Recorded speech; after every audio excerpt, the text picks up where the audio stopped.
It's 8:06 a.m. The Committee on Judiciary and Civil Jurisprudence will come to order. The clerk will call the roll. Leach. Here. Johnson. Here. Davis. Moody.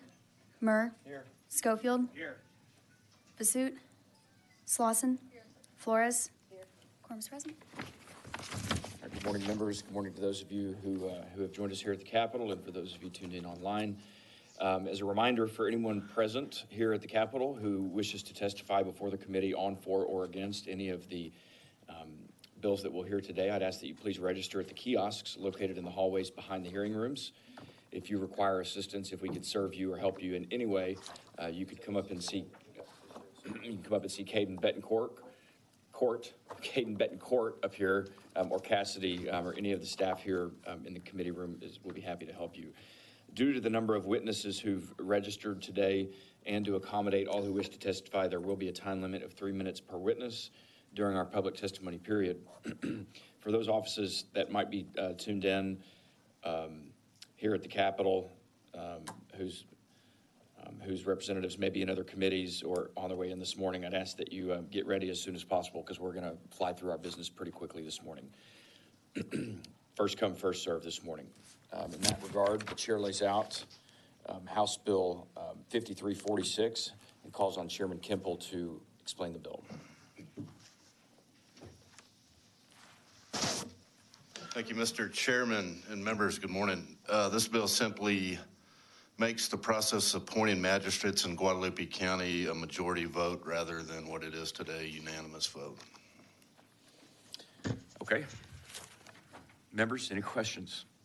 Okay. Thank you, Chairman Kemple.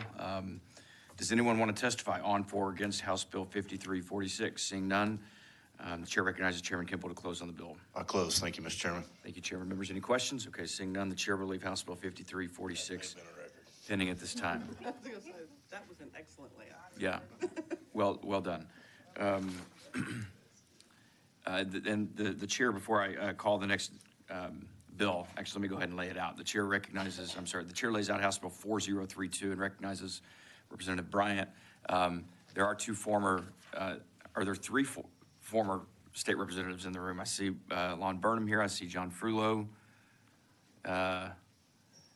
Who I can't see very well. We've got several here. Just call your names out because I can't see very well up here. Carl Isett. Hey, Keith. Good to see you. Any others this morning? I see Lon's up here. Lon normally sat in the back of the room, but Lon's right up here up front this morning, so it's great to see former colleagues in the House here this morning, and one of whom is sitting in front of us to lay out a bill. Representative Bryant, it's good to have you back in front of the committee, and you're recognized to lay out House Bill 4032. Thank you, Mr. Chairman. This bill would allow our certified shorthand reporters to move into the 21st century by providing their original deposition transcripts digitally. At the present time, the rules of civil procedure do not allow for original transcripts to be sent digitally. It only allows for paper transcripts. The problem is that these paper transcripts often go through many hands before returning back to the reporter and often return damaged or even altered. Then the reporters are required to swear to the accuracy of a record that may be damaged or altered. This bill will enable the court reporters to operate using modern technology and guarantee that the integrity of the transcript is protected and that confidence in the record is assured. Let me emphasize, it does not create any kind of a new fee, and it does allow for paper transcripts, but only upon request and for a reasonable fee. We have Mrs. Wyatt from the Texas Deposition Reporters Association to testify on behalf of the bill today. All right. Thank you, Representative. Members, any questions? Okay. We'll call your witness up. The chair calls Lucille Wyatt. Good morning, Ms. Wyatt. I have you here on behalf of the Texas Deposition Reporters Association and yourself testifying for House Bill 4032. Is that correct? Yes, sir, it is. All right. Go ahead. Thank you, Mr. Chairman and members of the committee for the opportunity to speak today. I am President-elect of the Texas Deposition Reporters Association, and I thank you all very much for your consideration of this important bill. This is an issue that greatly concerns our members, and we want to do everything we can to help protect sworn testimony. So thank you very much. And Okay. does anyone have any questions? Thank you, Ms. Wyatt. Members, any questions for the witness? Okay, thank Thank you you. for being here. Appreciate it. Thanks so much. Yes, sir. Thank you. Does anyone else wish to testify on, for, or against House Bill 4032? Seeing none, the chair recognizes Representative Bryant to close on the bill. Thank you, Mr. Chairman. I close. Okay, thank you. Representative, members, any questions? All right, thank you. The chair will leave House Bill 4032 pending at this time. The chair now lays out House Bill 1920 and recognizes Chairman Dutton. House Bill 1920 recognizes Chairman Dutton to explain the bill.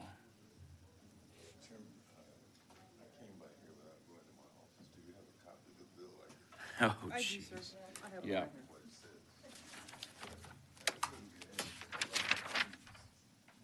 Here you go. I've been there as well. This is House Bill 1920. Oh, I know what it is. Hey, Kate. Thank you, Mr. Chairman, members. Okay, this bill is it happened because I was involved in a case where under 42 USC 1983 cases, which is what you have to use to show a constitutional violation as such, and you always have to designate a policymaker. And so this was a shooting where a constable, a Harris County constable in Houston, shot an individual 15 times and hit them 5 times. And the policymaker we designated in the pleading was the constable. The court said, in the case of Hannibal versus Harris County constable, that the constable was not a policymaker in Harris County, that the sheriff was the top law enforcement policymaker in Harris County. And what this does is just says that, and some courts have said just the opposite, but this clears it up in the law and designates the Harris County constable when there is a claim against the constable as the policymaker, the law enforcement policymaker in Harris County. And that's all it does. Okay. Members, any questions for the bill's author? Okay. Interesting. You've got 2 witnesses here who've registered against the bill but don't want to testify. I'm interested to learn. We don't have to do so now. I'm interested to hear from those folks as to why they oppose why they would oppose the bill. But it's an interesting issue. Members, are there any questions for the bill's author? Does anyone want to testify on, for, or against House Bill 1920? Okay, seeing none, the chair recognizes Chairman Dutton to close on the bill. Thank you, Mr. Chairman and members. I close. Like I said, this just clears up the law enforcement policymaker in Harris County, that when it happens as a result of the Harris County constable, that's who the policymaker is. Okay. All right. Members, any I close. questions? All right. Seeing none, the chair will leave House Bill 1920 pending at this time. Here's your second bill. The chair lays out House Bill 5290. Thank you, Caden. That's okay. This is a first, but there's a first for everything. The chair lays out House Bill 5290 and recognizes Chairman Dutton to explain the bill. Thank you, Mr. Chairman and members. This is really an important bill. I have struggled with this whole concept of whether or not a child in Texas has a right to an education, to a public education. The Texas Constitution, though, requires that we provide a general diffusion of knowledge to children. And yet, at the same time, we've got 2 problems. One is we've got children who are essentially uneducated, and there are children who don't get an education. Don't get an education. Let me explain the first one. One of the problems I have recognized is that colleges and universities in Texas are having to provide more remedial cases for entering freshmen. Now, think about what that means. That means that you went through 12 years of public education, and somehow or another, you didn't end up with 12 years of public education. And the only individuals who get penalized for that is the student, number one, who goes to college, has to take a remedial course, which he gets no credit for and has to pay for. And the college, they have to provide some assistance to these students. The school districts who we required to educate these students, they get off like a bandit, so to speak, because they didn't educate the child. And in many cases, what I argued with them is that school district didn't like student outcome financials. But I told them they did student outcome funding. And they said, how's that? I said, well, we require you to educate them. We paid you to educate them, and you didn't, but you didn't give us the money back. And so I said, you do like outcome-based funding for students. And so what I did is I came up with this idea that for a student who really doesn't get the education that we in this legislature paid school districts to do, that would create a right for them to basically sue a school district for failing to educate them. And that's all essentially this does. It just establishes a private cause of action against a public school to ensure that they actually provide a public education. And I'm not sure this is right or how to do this is the right way to do this, but I think we've got to do something that says that we are going to ensure. And part of the discussion about this legislature, you heard everybody talking about public education. There are people who want to do vouchers. There are people who want to do more charter schools. There are people who want to do all kinds of things to public education because they believe that public education is failing a significant number of our children. And that's true. In Texas right now, between the ages of 18 and 25, we have almost 5 million Texans who don't have a high school diploma. Think about that. When you go to the Texas prisons, where it costs you almost $70 a day to house an inmate, most of them lack even an 8th grade education. And I just think that we ought to do something that empowers a change in the way we get at public education. And so that's what this is about. I'll be happy to answer any questions if I can, Mr. Chairman and members. Like I said, I don't know that this is the right road, but I know the destination where this is trying to get to, we have to somehow figure out how to get there. All right, members, any questions for Chairman Dutton? Okay. Chair will serve Representatives Davis and Representative Basut is present. All right, thank you, Chairman. There's one witness who's registered to testify for the bill. The chair calls Jack Finger. Sir, I'm going to pass at this time. Come on up if you can, just for the record. You registered for the bill. You don't have to sit down, but if you could just speak into the mic. I've got you here as Mr. Jack Finger on behalf of yourself registered for the bill. Is that correct? That's right, sir. Okay. Is there any questions for the witness? All right. Thank you. Appreciate it. Does anyone want to testify on for or against House Bill 5290? Seeing none, the chair recognizes Chairman Dutton to close. Thank you, Mr. Chairman and members. Most of the people for this bill, they'll never come here. They'll never come to Austin. That's right. They'll never show up at this Capitol. But they are crying out for us to do something. And so I leave it with you all, Mr. Chairman. Thank you. Thank you, Chairman. Members, any questions? All right. Thank you so much.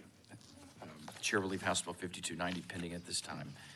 The chair now lays out House Bill 4657 and recognizes Chairman Oliverson to explain the bill. Thank you, Mr. Chairman and committee members. It's a pleasure to be back with you again. Very interesting issue has arisen, which prompted the need for House Bill 4657. Currently, The Office of the Attorney General does not have clear authority to represent a public official locally in a city or county for an action arising from the performance of their public duties, because normally that person would be represented by the district attorney or the county attorney. However, there are circumstances that oddly enough arise where the district or county attorney decides that they don't want to represent the official in the performance of their public duties in a legal matter. And that leaves the local official with no representation. And so then they have to go out and pay for their own representation, even though they're basically performing their public duties. And so what this does is it just simply says that in the event that the local attorney, district or county attorney, declines to represent a public official in the performance of their duties in a legal matter, that the Office of the Attorney General may represent that individual.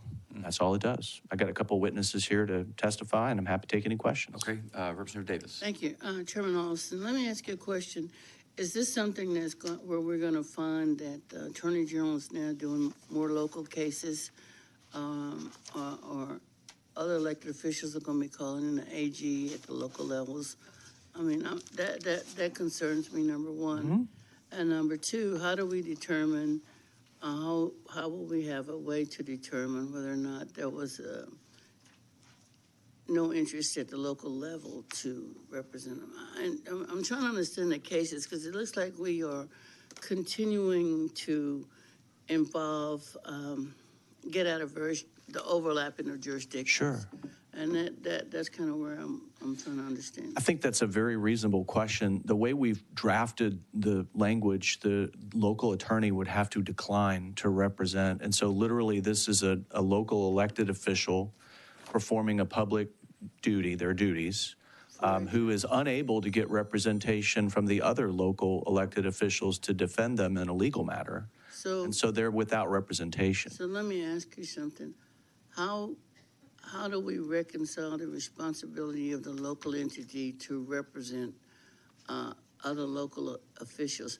I guess I'm trying to understand, would a local official be able to just say, I don't want to represent Chairman Hobson? And yes. Would that be derelict of their responsibilities to represent that public official? I don't know. I can't answer that question, but I can tell you that it's happening. And so the question is, what do you do if you're a local, elected law enforcement officer and there's a legal matter brought against you, and the local county attorney refuses to represent you in the matter? How do you get representation in that matter? Do you have to pay for it yourself because you're performing your public duties? So that's the question about the performance of their public duty. Is that something that we clearly define, that this is something based on it being part of their job, or is it something that's not necessarily? Is there some subjectivity on whether they were doing or performing their elected job?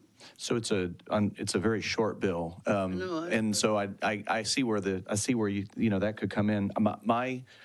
What I was as this matter was brought to me, it was explained to me that this would only be applicable in a situation where it was the performance of your public duties, and the local attorney who essentially has the responsibility to represent you essentially refuses to represent you for whatever reason, and you're left with no representation.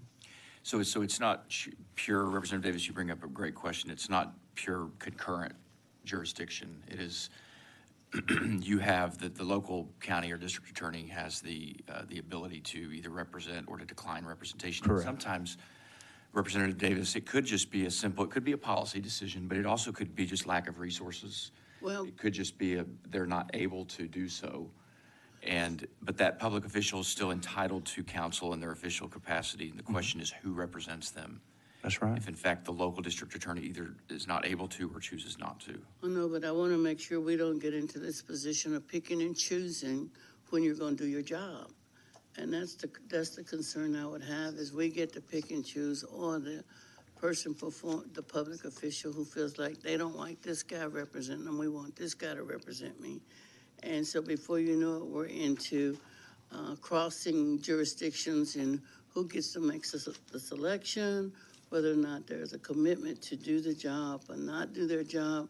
At some point, we all have to, as you know here, we all have to suck it up. And I'm just trying to make sure that we don't inadvertently create a situation where we have them in conflict with one another. So that's why I wanted to ask. Sure. What's the trigger point? Do I just wake up and say, I really don't like this attorney? No, that's not the way the bill's currently drafted. And I mean, so right now, I will tell you that I've had. In there. Is there a prohibition that stops that from happening so that we don't have that kind of situation? Yeah, I see what you're saying. Well, it does say if the district or county attorney declines to represent. So the trigger is there has to be an official decision on the part of the local attorney to refuse to represent. And so that's the trigger. So it can't be a situation where it's well, I don't like the local elected official and I don't think they'll represent me well, so I want to appeal directly to the Attorney General's office. That can't happen. The person can't do it, but the person that has a responsibility to represent them can say, I don't want to do my job. I'm not representing that person. Right, or I don't have the resources or whatever. I think I'm saying it works both ways, and that we ought to really think about how we make sure that the creation of this doesn't allow either of them to be derelict in their responsibilities and just shift it over to the state or decide I want the state to do it. It works both ways. I agree. I think that's a fair point. So if we could figure out how to tighten that up, because Sure. I remember we've had situations where people decide they don't want to do their job when it comes to certain cultures or certain this or certain that. I just don't want us to put that in law. And I agree with you. And I think to your earlier point, I think it's incorrigible that you would have a local elected official whose job it is to represent other local elected officials in legal matters, who says, because you're not my party or I don't like you or whatever, that I refuse to represent you. And it doesn't have to be, of course, it's your bill, but it can be the Attorney General, but in some other cases, it could be a district attorney or county attorney from an adjoining county. The reality is, or the fact is, you are entitled to counsel as an elected official. You're entitled to representation. Constitutionally, you're afforded that right. And then by virtue of the role of the county district attorney is to represent, to defend district officials, elected officials. And so if county's attorney decides not to, or doesn't have the resources to, declines representation, then it's either the Attorney General or possibly an attorney from an adjoining county. It doesn't say that, it just says Attorney General. No, I know. I'm just saying that could be another option for Oliverson. It's just not clear right now. So Right. that's why we wanted to make it clear, and I'll be honest, so the issue came up because this happened, it happened in my county. It's always Harris County, right? So it happened, and it was public, and it was one of these things of where there was, essentially threats made, essentially to, and I think you'll hear from some of them today, that basically said, well, we're not going to represent you. And so then the issue is, well, so what do they do? I mean, where do they go?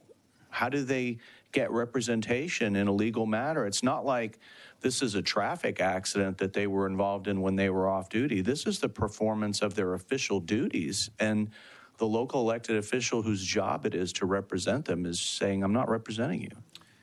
Chairman Murphy. Chairman, I would just like to add, I think the circumstances in which this occurs are so varied. We could sit up here and come up with many different fact patterns, but some of those fact patterns are going to involve insurance.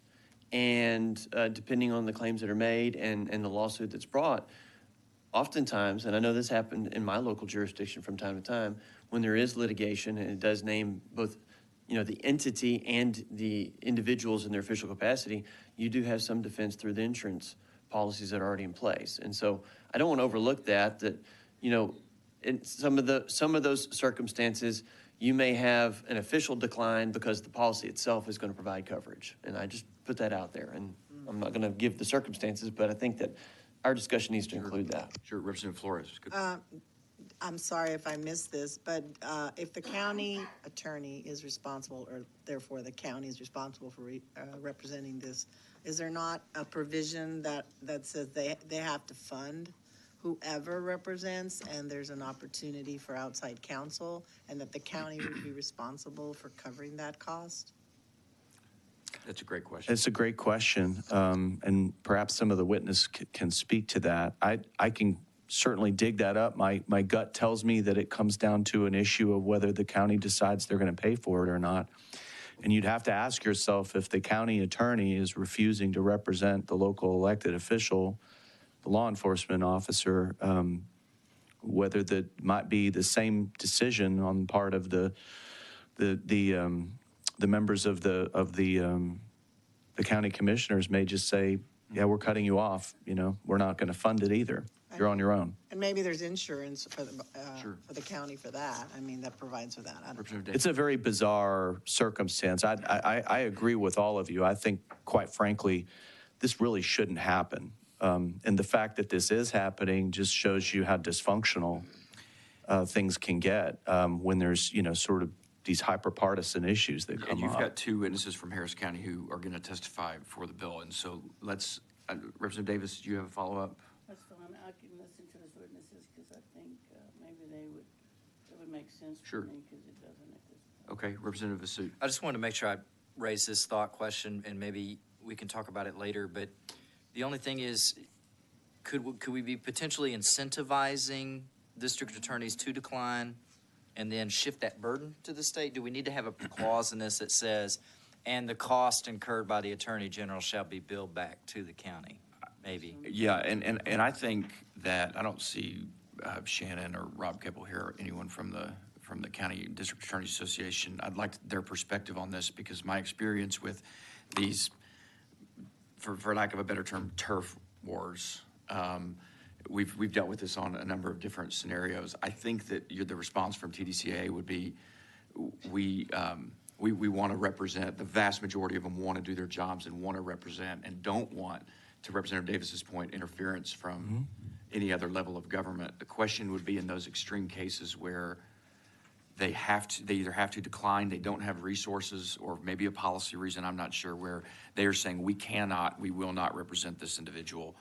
Then what does that elected official do? Who represents them? Do they have to go hire out of their own pocket, pay for their own attorney? Maybe so. I don't know. Some of them have, and I don't know whether that's right or not. Probably not right. Okay, let's call the witnesses up. The chair calls Toby Hecker and Terry Albritton.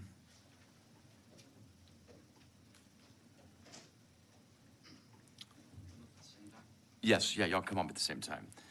Constables, it's good to see you. Constable Hecker, let's start with you. I've got you here on behalf of, as Harris County Constable Precinct 4, and on behalf of yourself, testifying for House Bill 4657. Is that correct? That's correct, yes. All right. Thanks for being here this morning. Go ahead. Appreciate it, and thank you for the opportunity. I wanted to come up and just briefly speak for this bill, twofold. Can you pull the microphone up to your face just a little bit? that better? Is it on? Okay, go ahead. Okay, to speak for this bill, twofold for two different reasons. First of all, is being a county employee, and if you're a county official, this would give you great peace of mind knowing if you're in those situations and acting under your color of law, under official business, and the county for some reason decides not to follow up, that you have that second chance. Hopefully it's something that's never used. It's one of those bills that will become law that will never be used, but if needed, it's there. One thing that's being forgot about this is mostly an amendment to Local Government Code 157. And in that government code, it says not only, if you're a member of a lawsuit, but specifically if there's lawsuits within your county. And so you've got two different parties in that county, and your county attorney or district attorney feels like they cannot represent both sides of it equally, then they can decide not to follow up with the county official, because their number one priority, of course, is the county. So if they feel that you're at odds against there, then they're going to represent the county and what they feel is their best interest in their pocketbooks, which may not be the best interest, and get a full, correct representation from a county official. Okay. Because the way that government code reads now, it ends, the last thing on there says, district attorney and county attorney may decline, but there's not a C to tell you what happens if they do decline. Are you paying out of your own pocket? Where do I go to get help? What do I do? Right. And this bill does not provide for I think importantly, the bill does not provide for the Attorney General to go in and voluntarily represent an individual in that case. There has to be at the local level a declination, Correct. A decision to decline representation. Correct, and it still says may, it doesn't say shall. So the Attorney General can still set precedent or set a policy saying, we will only do it on a case by case, or we'll only do it in this situation. It just gives the county official the opportunity to go and to ask for help. It doesn't say that they shall represent. Do you have the ability to, I know there is at least one instance I know of in Texas right now where a law enforcement officer, a group of law enforcement officers are not represented by the county attorney or the district attorney, but a police association has funded counsel for them, or they have private counsel. Correct, that's usually through a union, through the TMPA, through the Harris County Deputies Organization, or whatever the Houston Police Officers Union. So there'll be different unions that you actually pay dues to that will help you as an individual officer, individual employee, but that usually doesn't cover county officials. And this is not just for law enforcement. This covers any county official. Representative Davis. So thank you. So that was my question was, is this just for law enforcement, or is this something for all elected officials? No, this is for how it's written in that local government code is for an official and or an employee. And an employee. Yeah. So in Dallas County, I know that there's been instances like that, and they've gone to Commissioner's Court to ask the Commissioner's Court to approve legal representation or to support legal representation.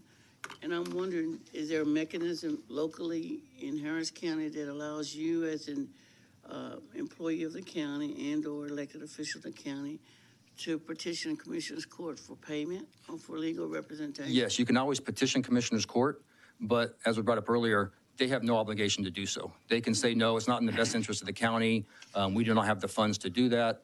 And that's why we broke off from that, and it leaves them. So the other question I would have is this do we need to pause to look and see why a county, I guess, I don't want to say this the wrong way, but maybe the behavior of whatever happened under the color law, that maybe the county doesn't agree with that behavior as being part of or something that you should have done as that employee or as that elected official, so therefore they're not willing to put the county at risk at that point?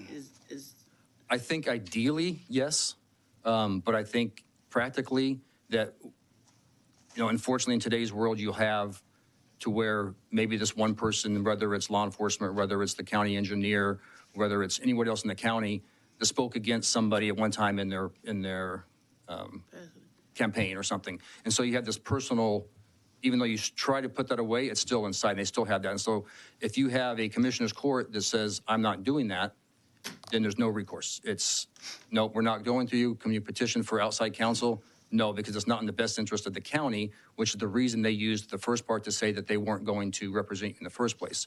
And as I said, in the local government code, it's not just a random lawsuit. It's not a random this.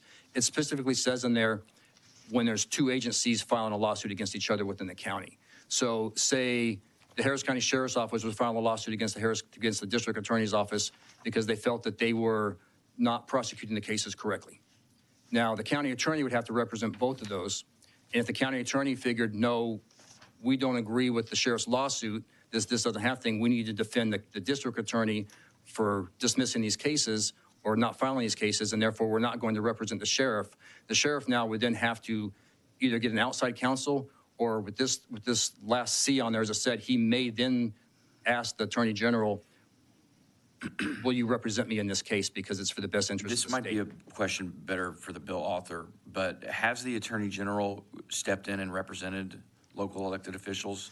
The bill says, at least the background and purpose that's been provided to us by the bill author, it says currently under Texas law, the AG does not have clear authority to represent local county officials, but do they have they done this before? Has the AG's office? I'd refer it to the author. Not that I'm aware of, because it doesn't say that. It just, the local government code just ends right there and says they can decline, but doesn't say what happens after that.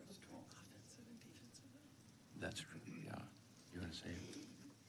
Vice Chair Johnson. I was going to say, just to address the example you just gave, I see a difference in offensive versus defensive. You know, I don't know if a county attorney should be required to pursue an offensive claim.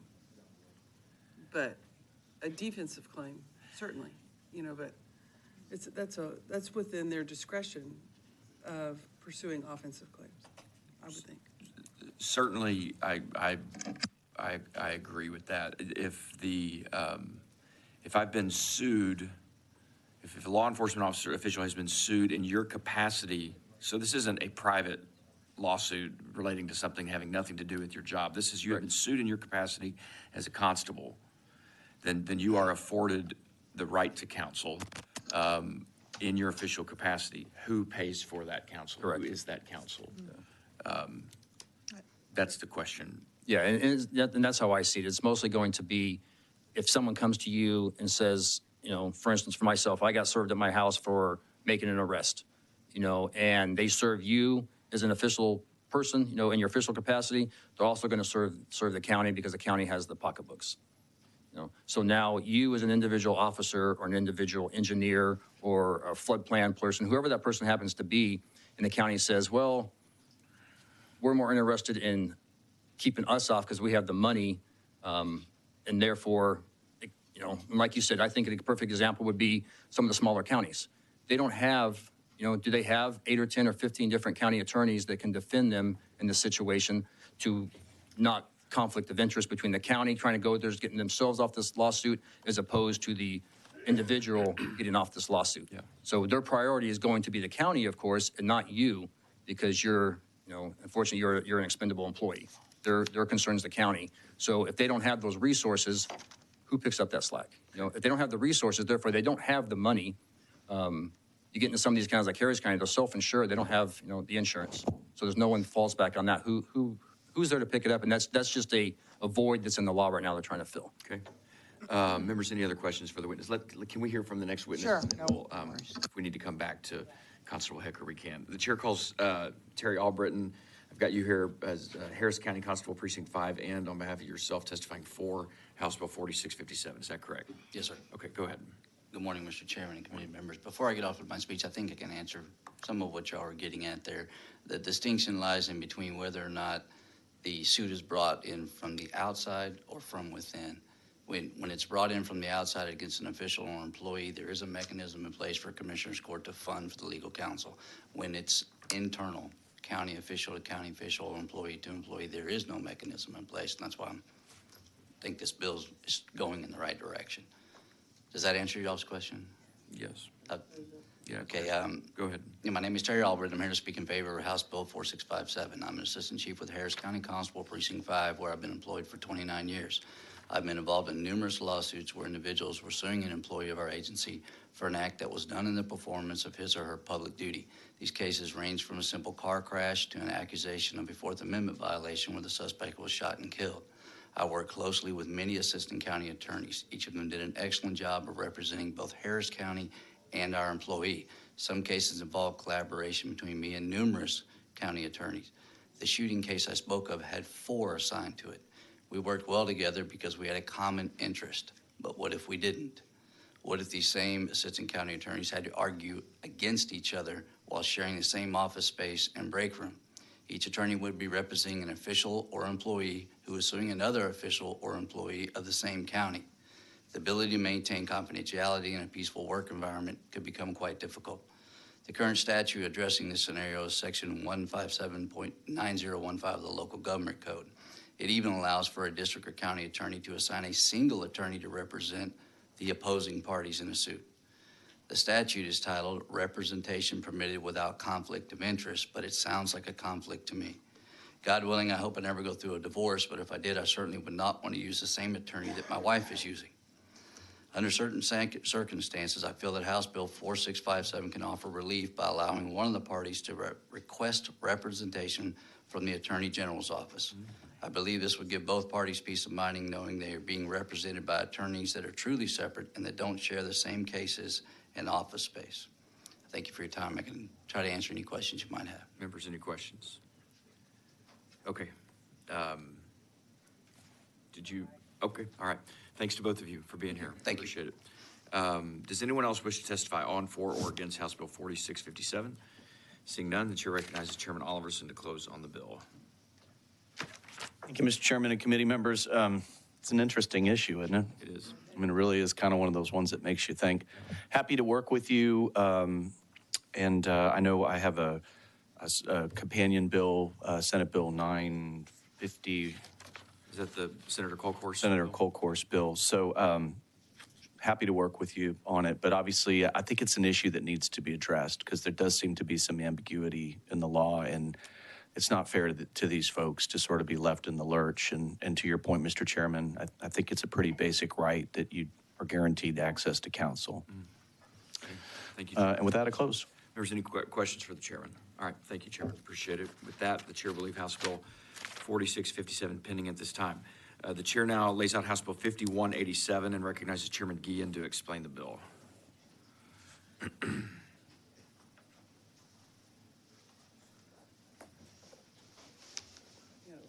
Thank you, Mr. Chairman. Morning, Chairman. Morning.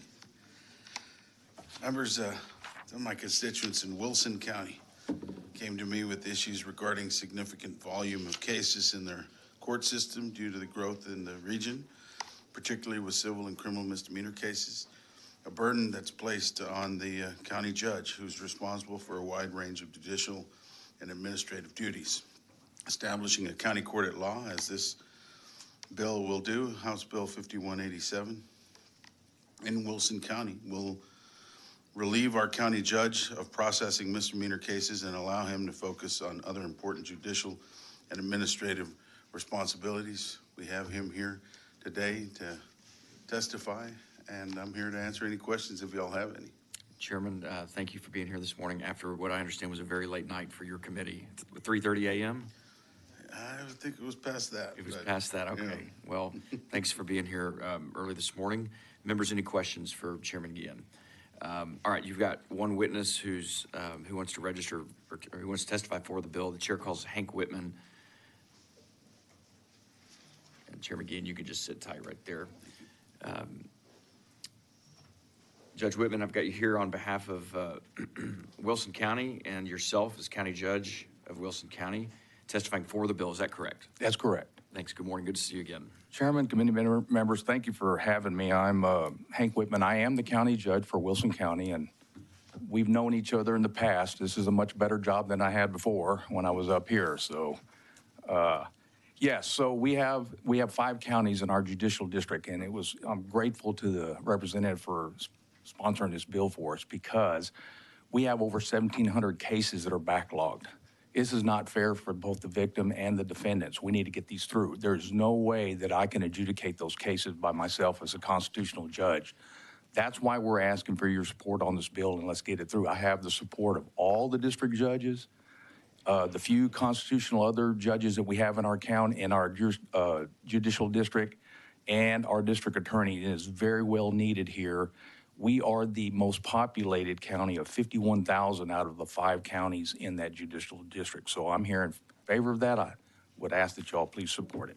Okay. Thank you. Members, any questions for the county judge? All right. Thanks. Thank you. Great to see you again. Does anyone else wish to testify on, for, or against House Bill 5187?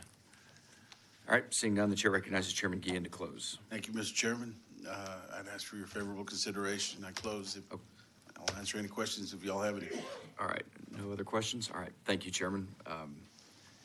Appreciate you being here. With that, the chair will leave House Bill 5187 pending at this time. The chair now lays out House Bill 356 and recognizes Representative Bell to explain the bill.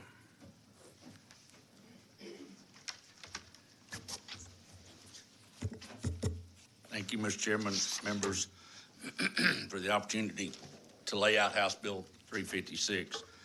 Current statute does not clearly address the business's liability when allowing licensed gun holders to carry on the premises, and damages arise from the lawful carrying of a handgun on those premises. Private businesses do not have a clear immunity if damages occur on the business from the lawful carrying of a handgun. Private businesses have the ability to allow or forbid handguns, but they should not have liability based solely on the decision to allow the lawful carrying of a handgun. HB 1546 amends Title IV Civil Practices and Remedies Code regarding the liability of businesses in connection with allowing concealed handguns, and gives a person control over business premises who allows entry on those premises from the holder of a concealed license. This bill would seek to make sure that no liability is laid on the business owner solely based on that decision. With that, I would answer any questions. Okay. Respectfully reserve the right to close. All right, thank you. Representative members, any questions for the bill author? Okay. You've got one witness here. You can sit tight if you want. One witness here who's registered to testify for the bill. The chair calls Gregory Parker on behalf of, Gregory Porter on behalf of Texas for Liberty, and yourself testifying for House Bill 356. Is that correct? Yes, sir. All right, good morning. Go ahead. Thank you. I'm Gregory Porter. I'm here representing myself in Texas for Liberty, and I just actually read through this bill over the weekend when I was looking through the agenda, and I think it's a very sensible bill, and I just wanted to show a voice of support. It reminds me a little bit of Representative Vasut's bill, the 609, exempting liability, which is just a really simple way to let these businesses be able to carry on and make decisions without carrying on the liability of the risk of this. So I just think it's a really important piece of legislation, and I appreciate it, and I hope that you guys will favorably support it and put it on the floor. Thank you, Mr. Porter, for My pleasure. being here. Members, any questions for the witness? Okay, thanks. Thank you. Does anyone else wish to testify on, for, or against House Bill 356? Seeing none, the chair recognizes Chairman Bell to close on the bill. Representative Bell, to close on the Mr. bill. Chairman, members, I respectfully ask that this bill be reported favorably. Greatly appreciate your time, and I close. Okay, thank you. Members, any questions? All right. Thank you. The chair will leave House Bill 356 pending at this time.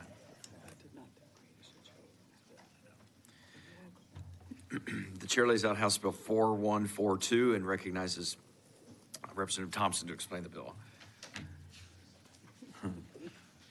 Morning. Morning, Chairman Leach, Vice Chair Johnson, members. Many insurance companies are excluding lien holders on settlement checks and smaller claims when there is a loss caused by a third party who is someone other than the debtor. The legislature clearly provided that a lien holder has a lien on the proceeds of this type of claim, yet insurance companies, I know they can ignore this law when the cost of litigation often exceeds the recoverable amount. House Bill 4142 simply puts teeth in the existing law to provide attorney fee and court costs go to the prevailing party when a suit is brought involving a motor vehicle mortgagee's lien. This will make the insurance companies more inclined to meet the obligation under the current law. I have some experienced witnesses here that can go further into detail. If there's any questions, I'll be glad to try and answer them now. Otherwise, I request my ability to close. Okay, members, any questions for the bill author? All right.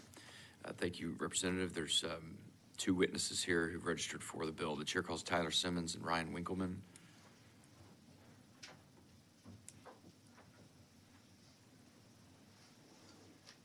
Mr. Simmons, I've got you here on behalf of yourself, registered for House Bill 4142. Is that correct? That's correct. I'd also add on behalf of Abilene Used Car Sales. On behalf of, okay, so on behalf of yourself and what's? The dealership, Abilene Used Car Sales. Abilene Used Car Sales. Yes, sir. Okay, registered for House Bill 4142. Is that correct? In support, yes, All right, sir. go ahead. So thank you, committee, Mr. Chairman, for allowing me to be here today. Also, before I begin, Mr. Chairman, I'd also like to express my gratitude to you for supporting Senator Alvarado and Senate Bill 224. That's also another bill that means a lot to us dealerships. All right, we got to stick to that. Yes, sir. Thank you for that. And we're to stick to this bill, though. So we're a small dealership there in Abilene, financing vehicles anywhere from $9,000 to $30,000. And whenever it comes to us being left out as a loss payee on these settlement checks, we could be talking about a lot of money for us small guys. Just recently, we had a customer finance a Nissan sedan with us, and within a few months of financing the vehicle, got involved in an accident which they were deemed not at fault. The liability insurance company, Progressive, issued a check directly to our customer over $3,800. In turn, a customer left that vehicle parked at our dealership after hours with the keys in it, and we were never able to make contact with that customer again. Our attempts to get Progressive to reissue the check with us included on it failed. They refused to do so. So that left us with the vehicle needing thousands of dollars in repairs that had only been driven for a few months by our consumer. Just a few months ago, we had another customer get involved in an accident. The liability insurance company was USA. Instead of issuing a check to that customer, they directly deposited over $800 into our customer's bank account. Again, not taking any consideration into whether there was a lien holder on that vehicle or not.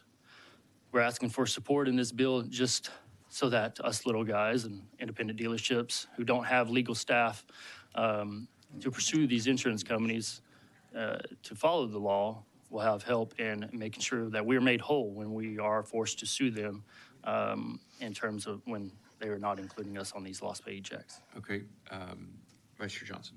What are you doing to perfect your lien? Registering a vehicle within the time frame allowed to us by law. No, I mean, are you sending notice? I mean, do you have a notice of lien filed in the county records? Or, I mean, how is the insurance company supposed to know you have a mortgage lien on it? It can take 30 seconds for any insurance company to run through a database and check if there's a lien on a vehicle. Currently, if you go to TxDOT's website, there are over 14 websites listed that are available to the public, not just to dealers or insurance companies, but to the public to run a VIN number to see if there's lien holders attached to that vehicle. Do you file a lien in the county records? Yes, we do. So if they do a search of the county records, and they can... They would absolutely see a lien. Okay. All right, members, any other questions? All right. Chair calls Ryan Winkleman on behalf of yourself testifying for the bill. Is that correct? Correct. All right, go ahead. Thank you, Mr. Chairman, members of the committee. I am a auto dealer in Houston, Texas. My name is Ryan Winkleman. I've been in the business for 30 years now, second generation dealer. I think Tyler drove home most of the points I came here to make today, but I will tell you that it's been a growing problem for me and my industry. We have all of the vehicles that we sell, we finance, and I'm doing that out of my back pocket. I'm not the largest dealer in Texas, but we do sell a fair amount of vehicles. And I noticed that when a vehicle, sometimes that we sell, they do get into accidents, and then an insurance claim is paid on that vehicle. And we find out that the check was sent directly to the customer. And then they've got a decision to make. Do they go ahead and get that vehicle fixed? And or do they just take that money and go buy a car somewhere else and leave us with the bag? And 9 times out of 10, that's what happens. The consumer, if we're not listed on that check, they'll take that money, they'll go somewhere else, and then we're left with no protection. And under current law, it is required that these insurance companies list us on that check so that we have to endorse that check once the vehicle is repaired. This bill adds another layer of protection for that. So if the insurance company is in fact not following the law, that if I've got $2,000 or $3,000 worth of damage to that vehicle, I can sue that insurance company, and obviously I'd win because they didn't follow the law. But in most cases, that $2,000 or $3,000 would be spent in attorney's fees for me to have to go through those efforts. This law, or this bill, would allow me to recover those attorney's fees, which then would allow us to have that money to get the vehicle fixed and put back on the road. Okay. Members, any questions for the witness? All right, thank you. Thanks to both of you for being here. Chair calls Casey Littlejohn.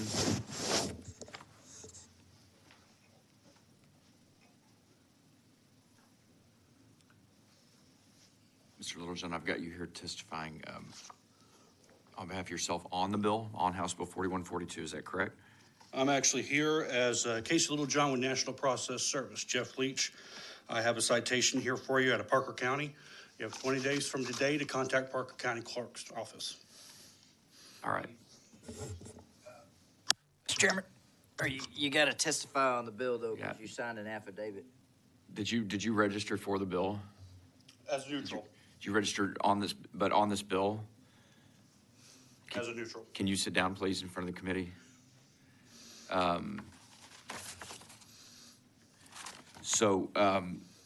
There are criminal penalties associated with what you've done registering for a bill.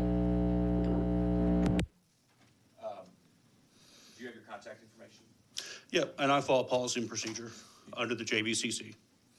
Okay, are you willing to step back in the back room and have a discussion with me real quick?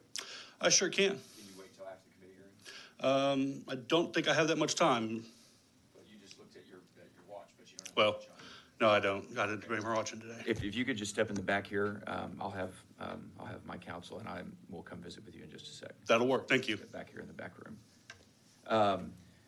Does anyone else wish to testify on for or against? Does anyone else wish to testify on for or against House Bill 4142? Seeing none, the chair recognizes Chairman Thompson to close on the bill.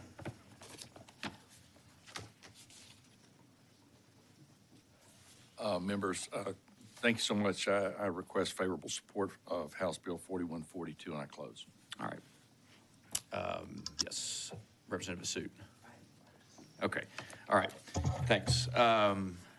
Members, any questions for the bill's author? Seeing none, all right, the chair will leave House Bill 4142 pending at this time. The chair now lays out House Bill 5175 and calls on Representative Collier to explain the bill.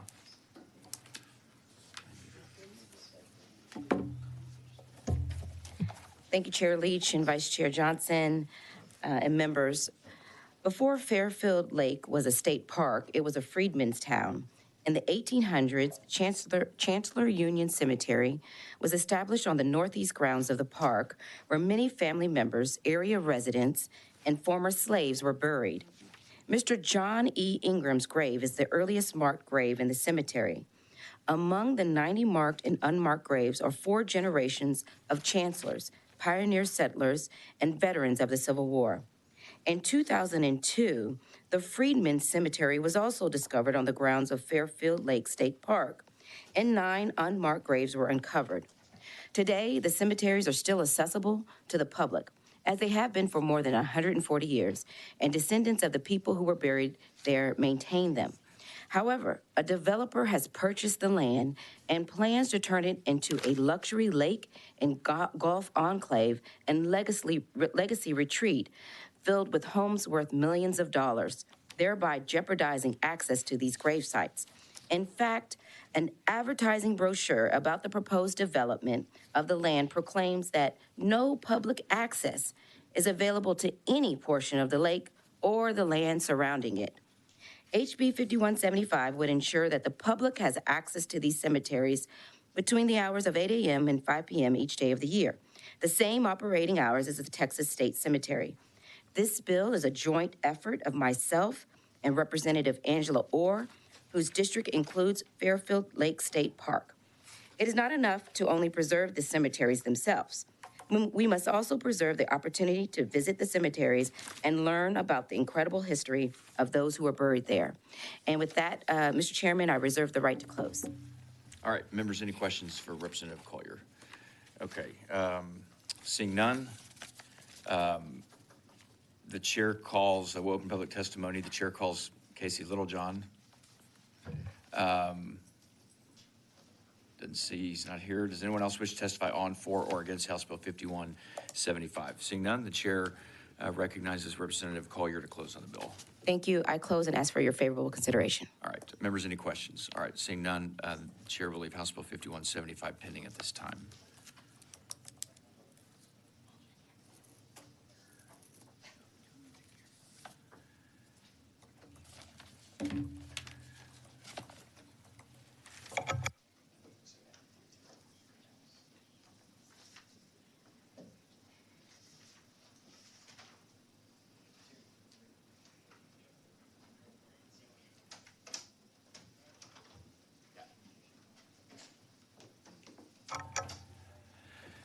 Thank you, Chairman. Good morning. The chair lays out House Bill 4107 and recognizes Chairman Canales to explain the bill. Thank you, Chairman Leach, Vice Chair Johnson. So currently, for a court to create a guardianship, to modify a guardianship, or to approve order restoring the capacity for an incapacitated person, the court must have a written letter or certificate signed by an accredited physician. In Texas, the psychologist evaluations are only accepted when intellectual disability is the basis for a proposed ward's alleged incapacity. However, the court still requires, after that psychologist has evaluated them, a letter or certificate from a physician. So what this does, it unnecessarily delays the guardianship and adds a lot of costs. 4107 removes this barrier by allowing courts to accept recommendations signed by a psychologist when the reason for creating the guardianship is a mental health condition. We have to know is there's a rapidly growing segment of our community over 65, and so our courts are having a flood of guardianships. Right now, there's 37 states that don't mandate a physician's input. Psychologists are identified explicitly in statute as accredited examiners in 23 other states, and 14 states permit courts to just deem somebody qualified. So what this is trying to streamline the process, and I ask for the privilege of closing. Okay. Members, any questions for Chairman Canales? All right. You've got a couple witnesses here for the bill. We'll open public testimony. The chair calls Joseph McCoy and Drew Farmer.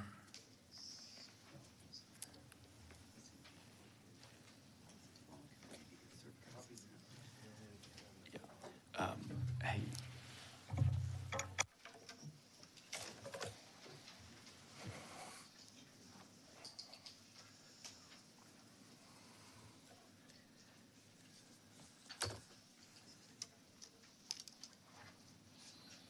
All right, the chair calls Joseph McCoy. Joseph, I've got you here on behalf of the Texas Psychological Association and yourself testifying for House Bill 4107. Is that correct? That is correct, sir. All right, go ahead. Thank you, ladies and gentlemen of the Judiciary and Civil Jurisprudence Committee, for allowing me to testify today on behalf of House Bill 4107 relating to guardianship proceedings. My name is Dr. Joseph McCoy. I'm a licensed psychologist with the state of Texas and have practiced for 26 years in the Rio Grande Valley. I am officially representing myself and the Texas Psychological Association. This bill would clarify that psychologists are allowed to independently perform evaluations and draw conclusions for the purpose of guardianship evaluations that are already within the scope of our practice here in the state of Texas, so that there are not any unnecessary hurdles in getting an expedient decision from a judge. The clear and straightforward language of this bill, authored by Representative Canales, does not provide any new scope of practice for psychologists. It simply allows psychologists to do what they're already doing without unnecessary hurdles. This includes assessing an individual with regards to psychological, intellectual, adaptive, and academic and neuropsychological functioning, which can inform the courts on the guardianship needs of that individual. Psychologists already provide in-depth evaluations that allow for giving the court specificity on what an individual may or may not need to have managed under the auspices of a third party. Our evaluations often give light to the type of guardianship needed to see that the individual is able to receive the services that require the assistance of others. At the same time, our evaluations also clarify what areas an individual does not need to have placed under a guardianship order, thus protecting civil liberties for Texans evaluated for such purposes. Thank you for hearing my testimony. I've submitted an article that shows, adding the two numbers that Representative Canales mentioned, that 43 states in the United States currently allowed psychologists to independently submit these evaluations to the court for consideration. And we just ask you to make Texas the 44th. And I yield the rest of my time to field any questions if you have any. Members, any questions for the witness? All right.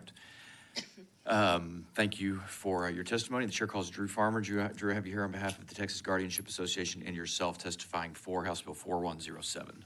Is that correct? Thank you, Chairman, Vice Chairman, and members of the committee. I appreciate you allowing me to speak to you today. I'm here, I'm Drew Farmer, Senior Judge, and also part of the Legislative Committee for the Texas Guardianship Association. We are in favor of this bill and believe it increases the number of qualified people we have to do evaluations, which can be very expensive in rural areas because medical doctors many times have to be brought in from other places, and it costs the counties in order to do that. We also would like to request possibly consideration of some sort of educational basic requirement for people doing guardianship evaluations. Okay. And with that, I'd be happy to answer any questions. All right. Thank you, Ms. Farmer. Members, any questions?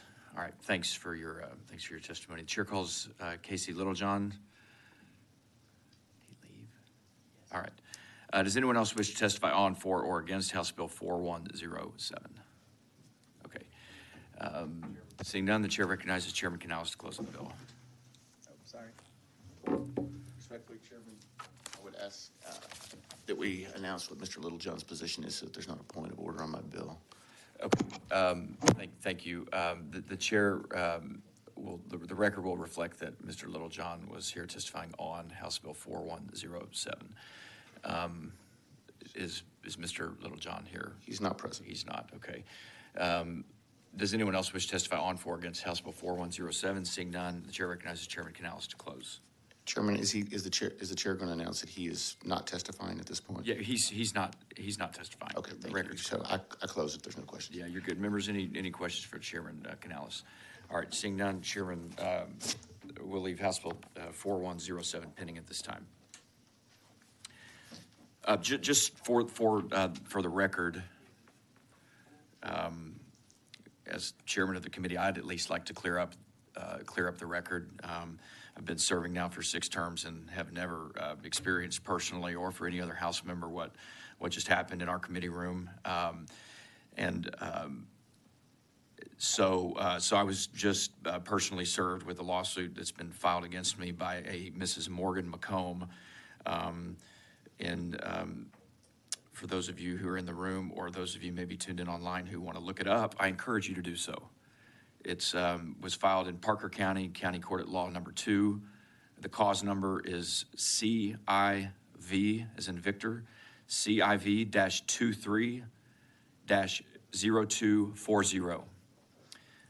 This lawsuit is apparently relating to a tweet that I made responding to Representative Slayton, who is the author of, I think the only author of the bill allowing for Texas to secede from the United States. I tweeted some pushback and some disagreement with that, which I stand behind. And Mr. Slayton is not a party to this lawsuit, but one of his strongest supporters decided to file a lawsuit against me. And I was just served with that as chairman of the committee.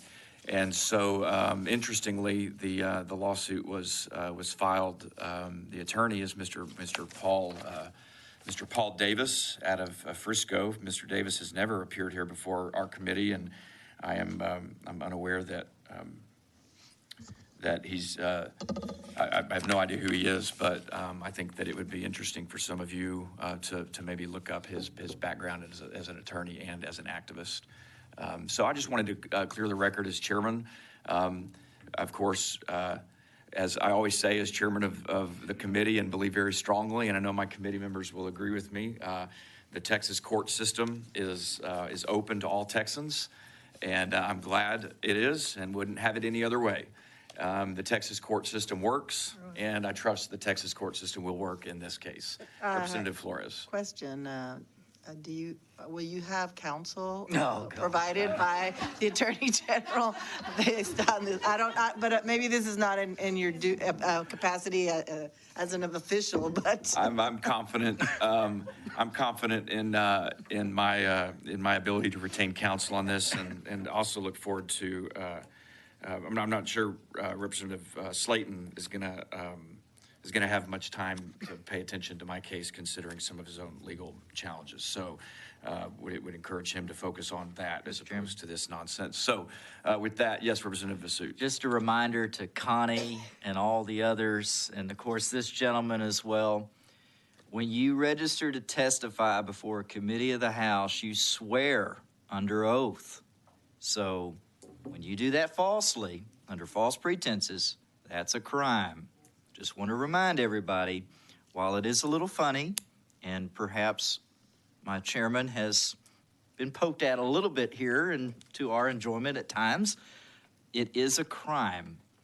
Don't do it. Thank you.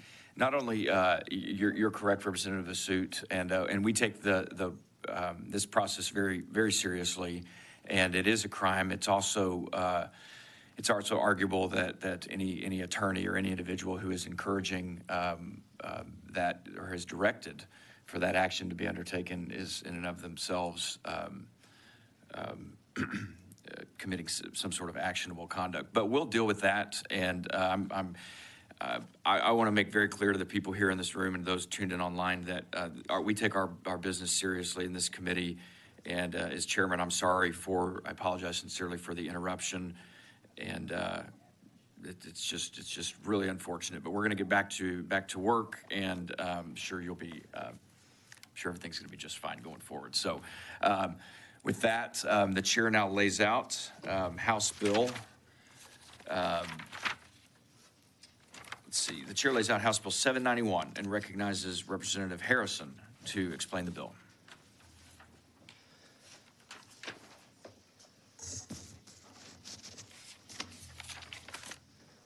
Thank you very much, Mr. Chairman, members of the committee. HB 791 does not really do or change anything, but it might be one of the most consequential bills we consider this session if we are to protect the separation of powers and protect and empower Texans, and I look forward to discussing that with you this morning. This body, the legislature, is the policy-making body of the state. Our state constitution grants us that authority, and the bar was intentionally set high for the state to act on otherwise free Texans. The House must agree with the Senate, word for word, on any bill that may become law. And as most of you have been here longer than I do not have to tell you how difficult that can be. And the governor must agree with it enough not to exercise his veto authority. For better or for worse, over the years, the legislature has delegated authority to administrative agencies to make regulations that carry the full force of law, but were issued by unelected bureaucrats. I want to stress how significant this authority is. If one has the ability to sign a regulation, they possess the full power of the entire House of Representatives, the full power of the Senate, and the full power of the governor's mansion in the palm of their hand. Literally millions of Texans are burdened by regulations, which were voted on by exactly 0 elected officials. Regulations are indistinguishable from laws to those who are subject to them, and they can carry extremely stiff penalties if they are violated. This power, to the extent we should allow it at all, must be wielded with utmost sobriety, oversight, and with constant regard for the burdens that regulations have on our freedoms, liberties, and our economy. As a check on this regulatory authority, starting in 1999, agencies have been required by this legislature to review their own regulations every 4 years. This is a fantastic requirement, and I'm grateful for the previous legislatures who have enacted it. HB 791 simply seeks to ensure the laws of Texas are being complied with by adding a provision that says that if a regulation is not reviewed, again, as required by current law, that regulation would become unenforceable. HB 791 should be the least controversial bill considered this session, as it adds no requirements for anybody. If individual Texans and businesses are to be burdened by regulations, the state owes it to them to ensure that the, again, already required reviews of the impacts of those regulations actually happen. This goal is bipartisan. Retrospective review of the costs and benefits of regulations has been a goal of presidents and regulatory experts across the political spectrum, and as diverse as President Obama's regulatories are and as President Trump's. And as an aside, every president since Jimmy Carter has ordered and demanded increased retrospective reviews of federal regulations. Members of state agencies cannot be bothered to review the impact of their regulations. Our constituents should not have to live under them, and I'm happy to take any questions. All right. Thank you, Representative Harrison. Members, any questions? Representative Vasut. Can you, so as I understand it, under current law, there is a type of review, so they're kind of supposed to do something, but why is there a fiscal note on this thing? That is a good question. So thank you, Representative Vasut, for asking that.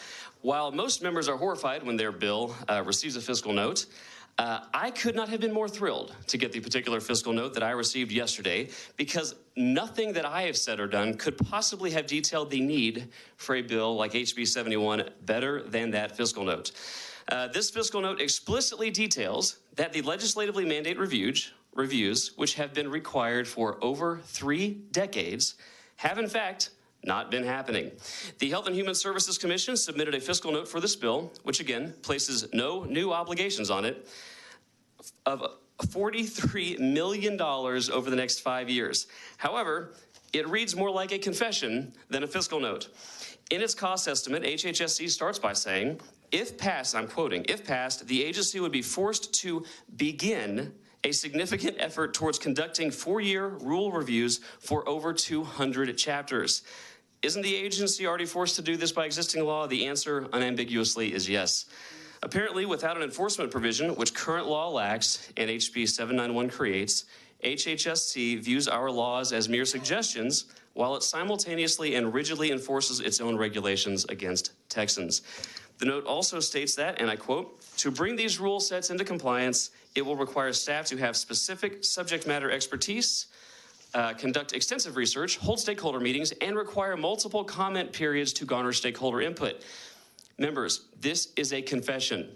Not only that agencies are not complying with existing law, it's a confession that, if true, may call into question the integrity of the entire administrative state in Texas. The justification for administrative departments is that agencies possess justification for administrative departments is that agencies possess subject matter expertise and have the bandwidth to conduct extensive research, hold stakeholder meetings, and take public comments that we legislators simply do not possess. If HHSC and other agencies don't have the subject matter expertise and aren't going through these processes, why are we delegating lawmaking authority to them in the first place? Perhaps a much more exhaustive review of these states' regulatory actions are in order. However, that is admittedly outside the scope of this bill, but something that underscores the urgency of a bill like HB 791. And then there's what I would like to call the ransom portion of the fiscal note, where the agency says, and I quote, "Under current law, the agency can fail in its compliance, and the agency or legislature can respond with resources as needed to reestablish compliance." In other words, if you want us to comply with the law, you better pay up. There's a deep irony in a government agency complaining about the inflexibility that comes with enforcement of a law. Forgive me if I don't have much sympathy for administrative agencies who are often notoriously inflexible with those they regulate. Are regulated Texans or companies able to disregard a regulation and, when law enforcement shows up, demand an infinite timeline to come into compliance? And further, tell the agency that if they want compliance, the regulatory agency must pay them and give them all the resources necessary to comply. This would, of course, be farcical. Before an agency enforces compliance with law, it should itself be compliant with law. Regulations that do not meet the legal requirements set by the legislature should not be enforceable, and apparently there are many regulations that themselves have been out of compliance for decades. Finally, HB 791 empowers Texans by establishing a cause of action to allow any person injured by the continued enforcement of illegal regulations can get declaratory judgment against the rule's continued enforcement. Again, this law puts no new requirements on our agencies, simply seeks to ensure compliance with longstanding Texas law governing the actions of state agencies who wield almost incomprehensible power. And I hope that answers your question, Representative Vasud. All right, members, any questions? Representative Flores. This bill wouldn't be retroactive, would it? No, the effective date of this bill would, of course, be into the future. Of course, and so it would be, so they wouldn't have to go back and do all that. They have, going forward, they have to make sure. Well, again, I am not requiring reviews to be done of regulatory agencies. Many of my predecessors, over 30 years ago, the legislature required the agencies to conduct retrospective reviews on 4-year time periods. So all this bill does is says, if you agency do not do this 4-year retrospective review, the regulation that was not reviewed is void and unenforceable. But this is going forward, not backwards.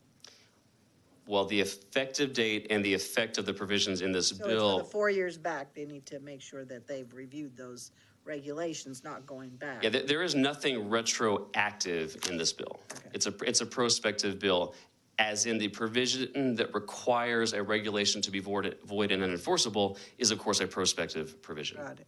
But also, if the legislature puts, and maybe this is a wrong question, sure, but if there's any unfunded mandates that the legislature places on an agency, perhaps they should have to give the agency the funds to do whatever it needs to be done, but maybe that has nothing to do with regulations. Well, and it's a good question. What I would say in response to that is that would have been an issue most appropriate for discussion between the executive branch agencies and the legislature in 1999 when the legislature required the 4-year retrospective reviews. So nothing has changed since 1999 to now, and there's nothing that my bill does that would require increased resources that was not a requirement starting in 34 years ago.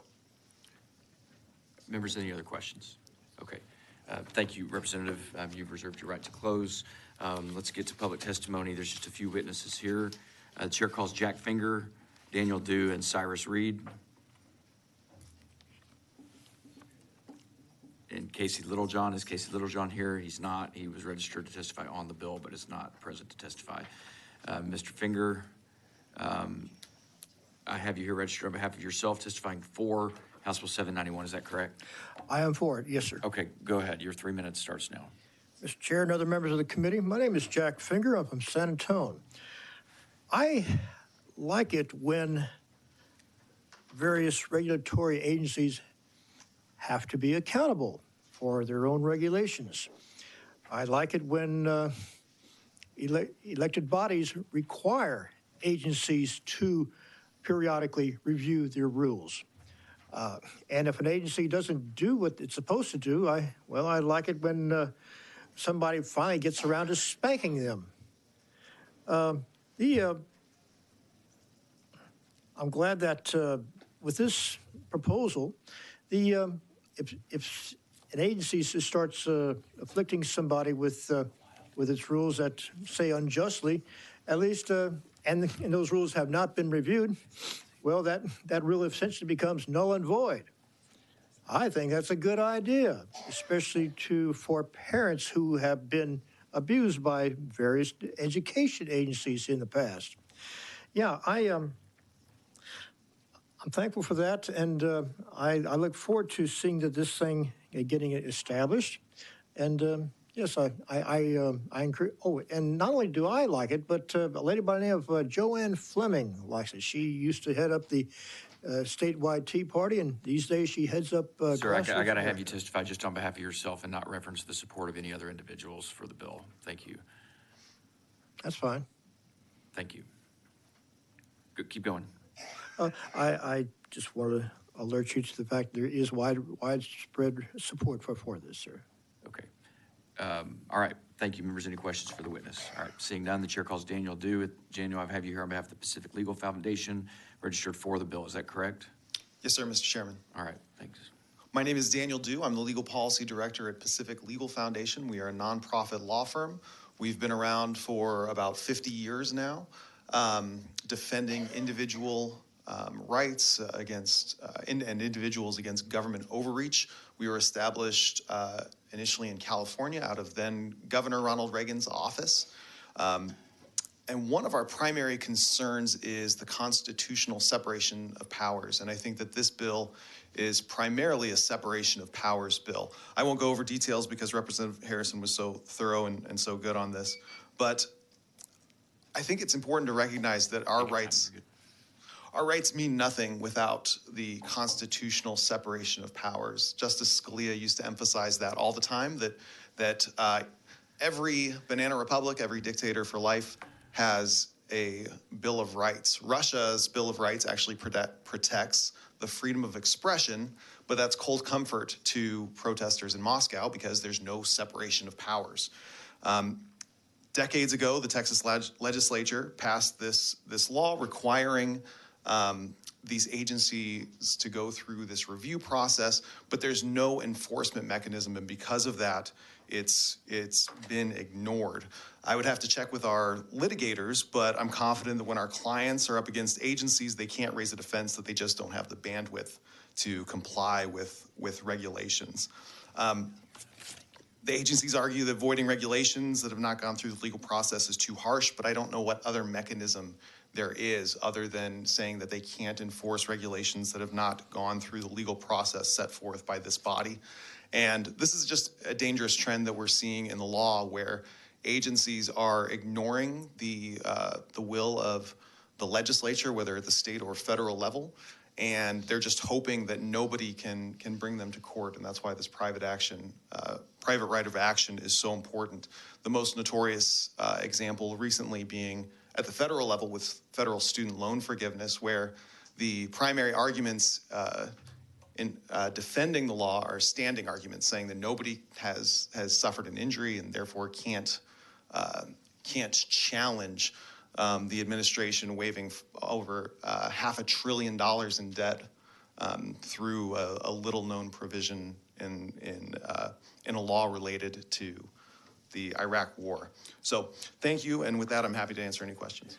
Thanks. The chair will show Representative Schofield is present. Members, any questions? All right, thank you. The chair calls Cyrus Reed. Mr. Reed, I have you here on behalf of the Lone Star chapter of Sierra Club, registered against the bill. Is that correct? That's correct. For the record, Cyrus Reed, Lone Star chapter of the Sierra Club. And let me say, I'm not against Representative Harrison's intent here. I think it's important that state agencies do review their rules, and we actually like Section E and F of the bill. We think that's good public policy to have state agency review their rules and look at cost to regulated industry and put that information on the website. Transparency, that's good.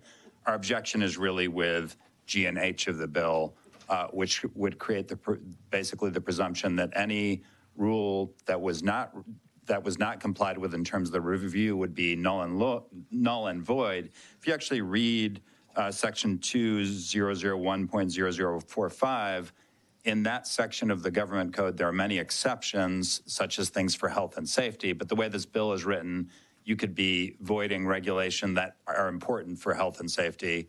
And we furthermore don't think it's probably a good idea to open up our court systems to sue state agencies.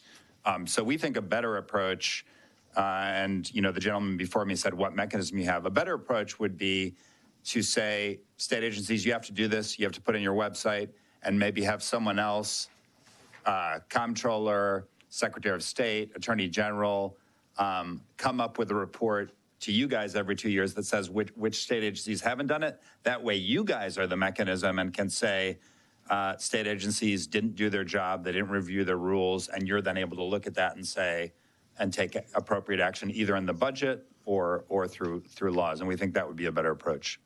All right.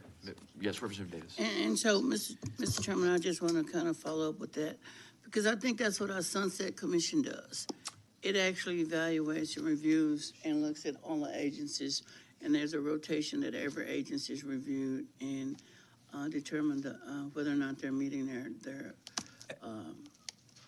governing structure. So. I failed to mention Sunset. That's another mechanism. If you read almost every Sunset bill has some requirement that agencies review their rules. And even in last session, you basically told PUC, even though it wasn't a Sunset bill last session, to review all their rules and review all ERCOT protocols to make sure they were meeting, the requirements. So I think you do have mechanisms through Sunset, through the budget. But again, I want to express that we are not opposed to the first part of the bill. We think that would be good public policy. Okay. Members, any other questions? All right. Thank you. Thanks for your testimony. Does anyone else wish to testify on, for, or against House Bill 791? Seeing none, the chair recognizes Representative Harrison to close on the bill.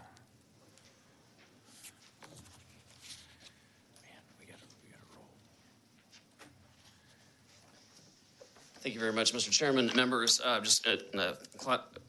in closing, I'd just like to reiterate the point that was made by one of the executive branch agencies making my case for me on the need for this bill, and I will read it to you. HHSC noted that if this bill were to become law, the agency would have to, quote, begin a significant effort towards conducting a 4-year review for over 200 chapters.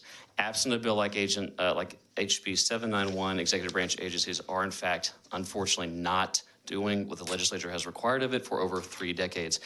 With that, thank you very much, Mr. Chairman. I would appreciate the committee's favorable consideration and, if possible, speedy reporting to the floor. All right, members, any other questions? All right, that the chair will leave House Bill 791 pending. Representative, you got another bill. Chair lays on House Bill 1947 and recognizes Representative Harrison to explain the bill. I try to keep it as brief as possible. You got witnesses, and we're going to try to get done by 10 a.m., so go ahead. Mr. Chairman, HB 1947, I'll scrap the layout. Justice is supposed to be blind. When you walk in courthouses across the state of Texas, you see a picture of Lady Justice who is blindfolded.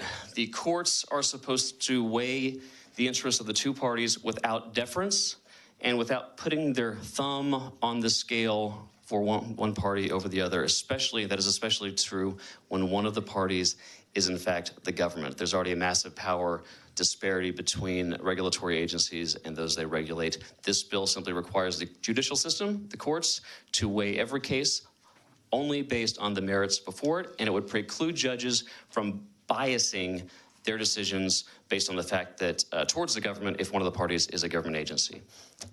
All right. Thank you. My right to Representative Harrison, members, any questions? All right, seeing none.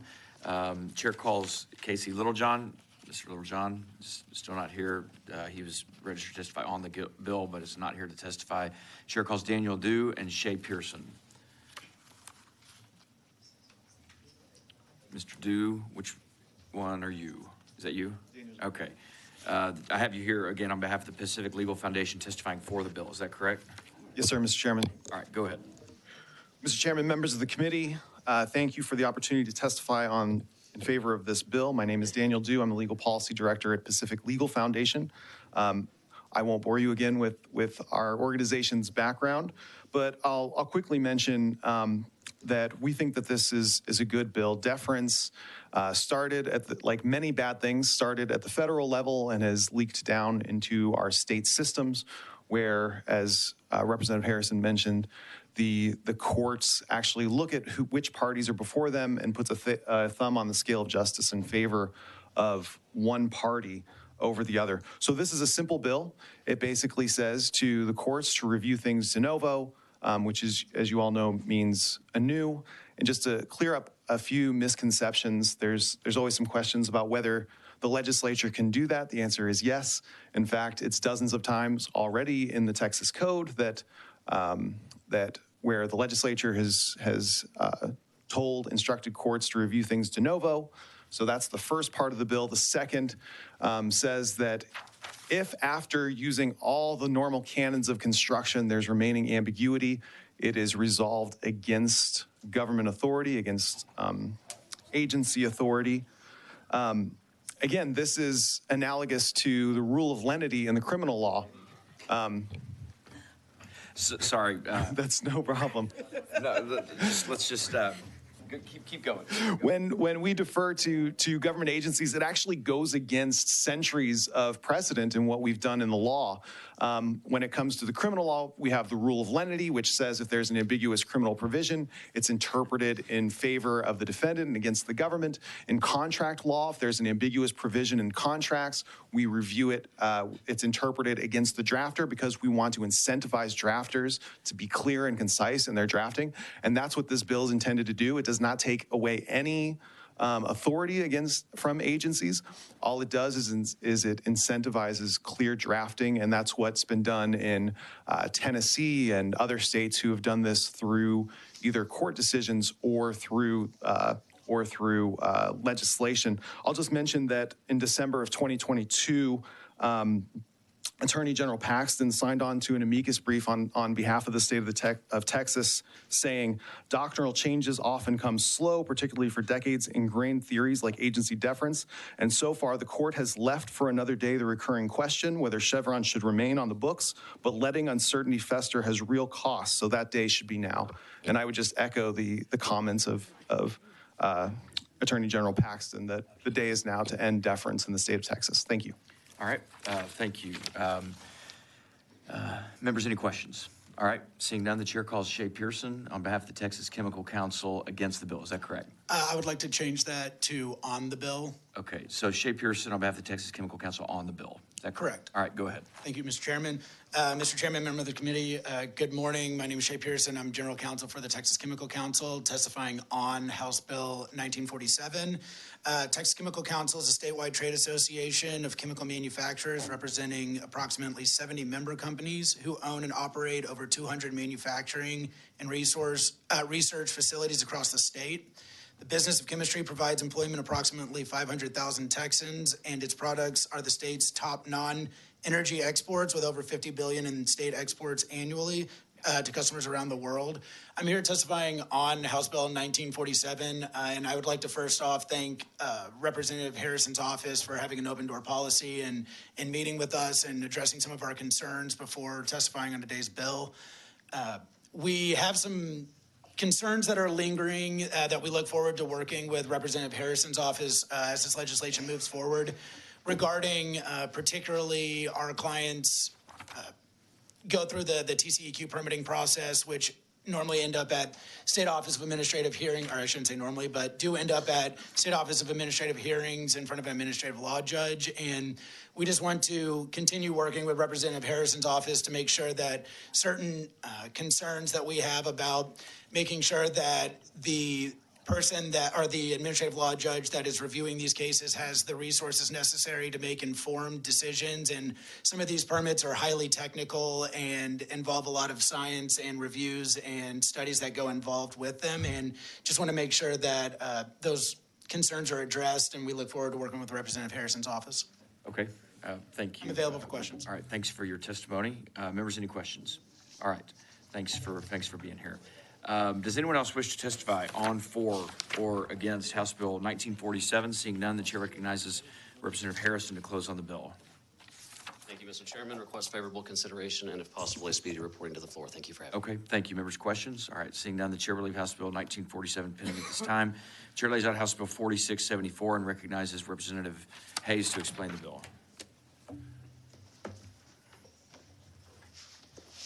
Thank you, Mr. Chairman, members of the committee. This is a cleanup bill brought to me by the Texas County and District Attorneys Association. There is some ambiguity whether the county clerk has the authority to complete the entire summoning process and what procedures they are able to conduct in regards to scheduling and communicating with jurors. This bill clarifies procedures for summoning a jury by the county clerk. It allows the clerks and counties to leverage electronic options in gathering jury questionnaire responses, scheduling and communicating with jurors, and more efficiently managing juror attendance. This bill also allows for the permanent disqualification of a juror from the pool if they claim a conviction of misdemeanor theft or of a felony. Thank you, Chairman and members. And I believe there are a couple of witnesses, and I yield. Okay, members, any questions for the author? All right, Representative, you can sit tight. You've got two witnesses. The chair calls Velva Price and Casey Littlejohn. Mr. Littlejohn's not here. Show the record testifying. He's on the bill, but is choosing not to testify. Chair calls Velva Price. Good morning.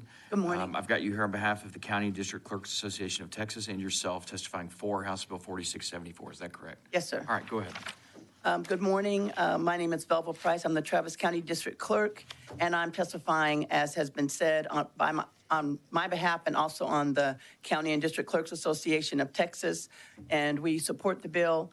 And Representative Hayes, thank you. He laid out the reasons, and so I have no further testimony, unless you have questions. Okay, great. Members, any questions for the witness?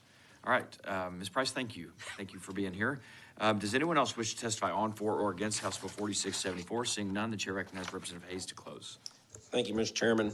I close and look forward to y'all reporting this out of the committee. Okay. Members, any questions? All right, seeing none, the chair will leave House Bill 4674 pending at this time. The chair now lays out House Bill 4946 and recognizes Representative Flores to explain the bill. You can do it from your seat, or you can go down there, whatever you want. Thank you. And these probably don't have to read the caption. I'm going to read the caption. Yes, I'm going to forego my talking points, and I will read the caption instead.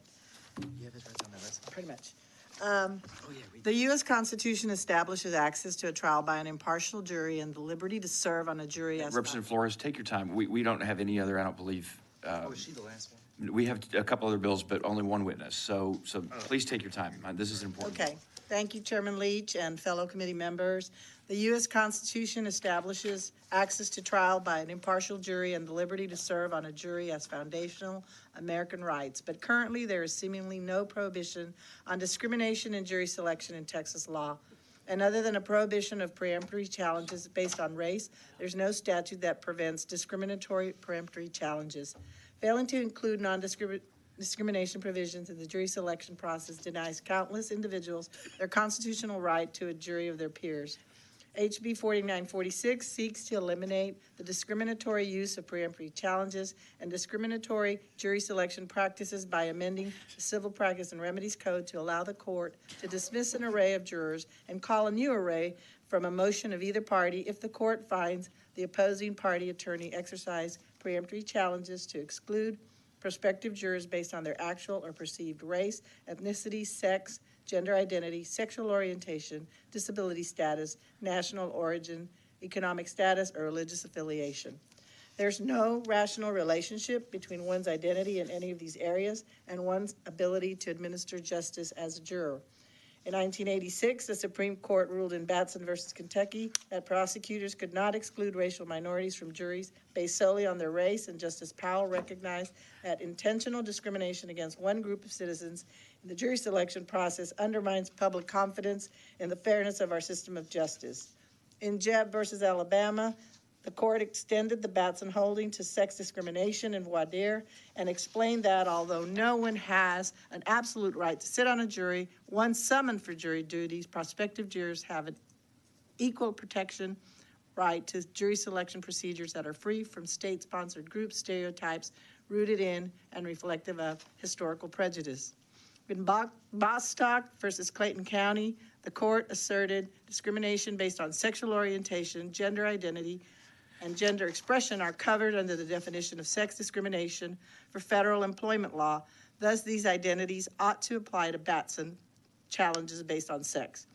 In 2018, the American Bar Association's House of Delegates unanimously adopted Resolution 180D, urging federal, state, and local, territorial, and tribal courts to extend Batson versus Kentucky to prohibit discrimination against jurors on the basis of sexual orientation or gender identity or expression. While federal statute prohibits discrimination in jury selection on the account of race, color, religion, sex, national origin, or economic status, this law applies only to federal courts and excludes discrimination based on sexual orientation, gender identity, or disability status. With gaps left by federal and state law, there is no protection against discrimination in jury selection for these Texans. Their exclusion from jury service represents a violation of Texans' rights to serve on juries and to act as a trial by jury of one's peers. In keeping with the spirit of Batson applied to the modern day, this bill seeks to ensure foundational liberties for all in our courtrooms, along with the creation of a jury that is truly of one's peers. With that, I will yield to questions from the committee, and I reserve my right to close. Thank you, Representative. Well done. Members, any questions for Representative Flores? Okay. Thank you. The chair calls Casey Littlejohn. Mr. Littlejohn, I assume, is still not here. He was registered on the bill but chose not to testify. But you have several witnesses who testified or registered for the bill but don't want to testify. So does anyone else wish to testify on, for, or against House Bill 4946? Seeing none, the chair recognizes Representative Flores to close on the bill. Thank you, Mr. Chair and members. Again, this is a bill that will ensure defendants their right to trial by jury of their peers of all walks of life and ensure American citizens their right to serve on a jury free of discrimination. I'd like to thank the witnesses for signing up, and I will ask you for your favorable consideration. Thank you so much. Thank you, Representative Flores. Again, well done. Members, any questions for the bill's author? All right. Seeing none, the chair will leave House Bill 4946 pending at this time. The chair lays out House Bill 4504 and recognizes Chairman Moody to explain the bill. Thank you, Mr. Chairman. Members, this is a 300-page bill that does nothing, and I'm happy to answer any questions. So this is a non-substantive codification bill. There are actually a couple technical things that, as this goes through the process, we'll tweak. Yeah. So I don't mean to be flippant about it, but these we do every session, and stakeholders have met and talked about it. So, again, this is one in past sessions we send a local and consent calendar, and if there's any tweaks, we do them as a committee amendment there. Yeah. Yeah, and we plan to do the same thing again this time as well. This is one of a handful of bills we've already passed out. Members, any questions? All right, seeing none, the chair calls Megan Walsh. Ms. Walsh, did you want to testify? Go ahead and come on up. I don't think we have any questions, but just to keep the record clean, I've got you here as Megan Walsh on behalf of the Texas Legislative Council, registered on House Bill 4504. Is that correct? Yes. Okay, members, any questions? Okay, I think we're good. Thanks. Thank you. Chair calls Casey Littlejohn. Mr. Littlejohn is still not here. He registered on the bill but is choosing not to testify. Does anyone else wish to testify on, for, or against House Bill 4504? Seeing none, the chair will leave House Bill 4504 pending at this time. Chair lays out House Bill 5371, our final bill of the day, and recognizes Chairman Moody. There is a committee substitute. Vice Chair Johnson lays out the committee substitute to House Bill 5371, and the chair recognizes Chairman Moody to explain the bill. Oh, thank you, Mr. Chairman. And I apologize for being late. I don't like to miss the excitement of this committee, and we were in committee till 4 a.m. this morning, so. This is actually a hyper-local bill, and I appreciate the chairman suspending to hear it today. One of my first jobs, actually my first job out of law school was serving as a prosecutor in the district attorney's office in El Paso. And one of my first assignments in that job was serving as a prosecutor in the DWI drug court under the leadership of Judge Robert Anchondo. And I mean, that court is, I won't go on because we're short on time, but it's been recognized nationally for the work they do on DWI intervention. And what we'd like to do is designate that court going forward so that we don't lose that resource in El Paso. We don't lose that institutional knowledge in El Paso. You know, yesterday we heard a lot about local elected officials making certain decisions. So I don't want them to, step in and stop what the good work that's happening in the future. Let's say the judge changes or the court changes, and so this is our ability to keep keep the momentum going on what is a very worthwhile program. I'm happy to answer any questions. All right. Members, any questions for Chairman Moody? All right. Seeing none, we'll open public testimony. There's only one witness, is Mr. Littlejohn here. All right. He testified on the bill, but is choosing not to testify. Does anyone else wish to testify on, for, or against House Bill 5371? Seeing none, the chair recognizes Chairman Moody to close on the bill. Mr. Littlejohn apologizes also for being late to the hearing today. Okay. Yeah. Right. Members, any questions for Chairman Moody? All right. Seeing none, Chair will withdraw the committee substitute to House Bill 5371 and leave House Bill 5371 pending at this time. Members, I plan to hold a formal committee hearing tomorrow morning, or tomorrow at some point, probably upon adjournment, to vote out, take up and consider pending business. But we don't need to do that today. So, with that, that concludes today's agenda. I hope all of you were entertained. If there any further business for the committee to address? If not, the chair will move to adjourn. Is there objection to adjournment? Hearing none, the committee stands adjourned, subject to the call of the chair.